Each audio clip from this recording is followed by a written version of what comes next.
Today is Sumiya's birthday, so I'm rushing back from the office. But what gift can I get for her? I suddenly looked towards an antique shop. I went to see something unique and I'll buy it.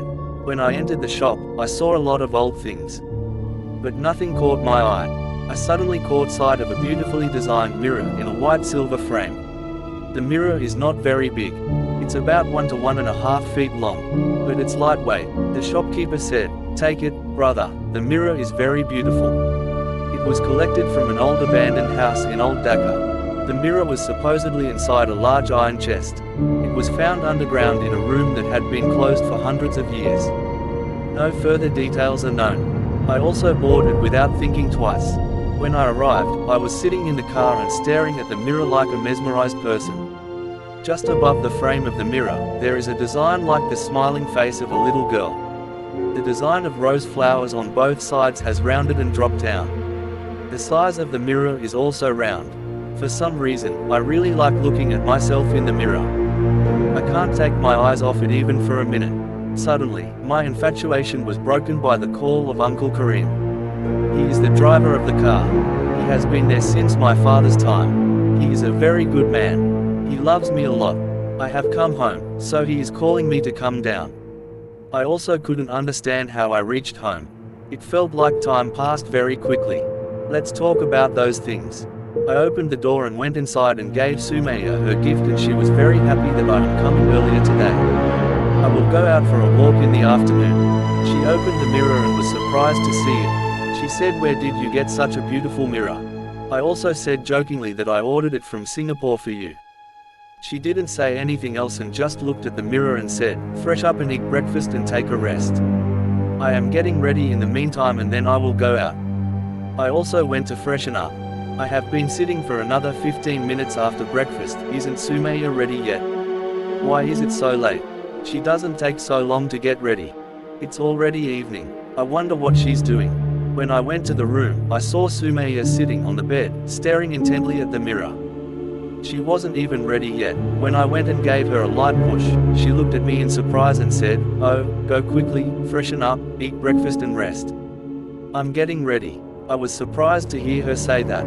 It's been almost an hour and why is she still talking like this? I said, "What are you saying? I finished eating breakfast and resting, you're not ready yet." She looked at the clock and saw that it was 6 o'clock. Sumaya was completely surprised and said, "Oh, go quickly, freshen up, eat breakfast and rest." I just came to the room with the mirror and sat down. How quickly did it end? This time I felt a little strange. I also felt like this while looking at the mirror. What is in the mirror? What the hell am I thinking? It's just a small mirror, maybe it's a mistake. But it happened to both of us. Just then Sumaya called. I saw Barker dressed and ready. She said, "Let's go." Then I walked around a lot with her and came home after dinner. 1.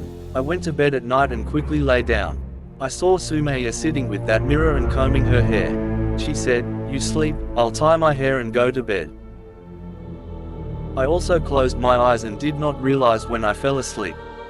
When I woke up at night, I saw that the room light was on.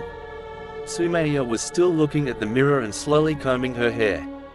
I saw that it was 3:55 a.m. I jumped up and grabbed her and she became senseless. I was shocked and immediately, without looking at the mirror, I laid her upside down on the bed and splashed water on her face. She opened her eyes but she was talking in a strange way. But what was surprising was that she was looking up with very big eyes. I was calling her, "What happened to you? Why are you doing this?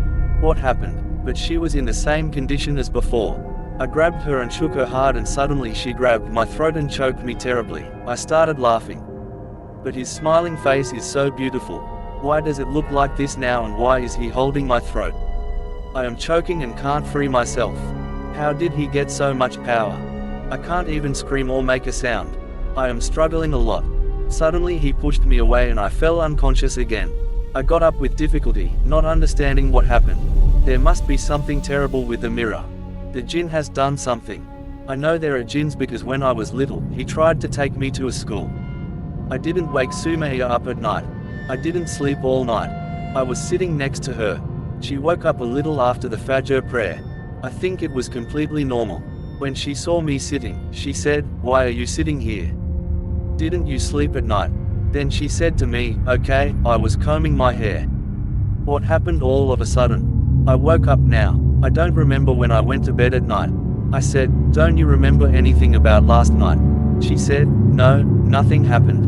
"Maybe you don't remember anything. If she doesn't remember, then I won't tell her anything. The girl is already a coward, she will be very scared." I told him in the morning that let's go to the village house, I haven't been there for a long time. He was surprised and said, "Didn't I come back from the village 7 days ago?" I said, "I miss my mother a lot today, let's go." He said, "No matter how many times I tell my mother to come to the city with us, she doesn't agree.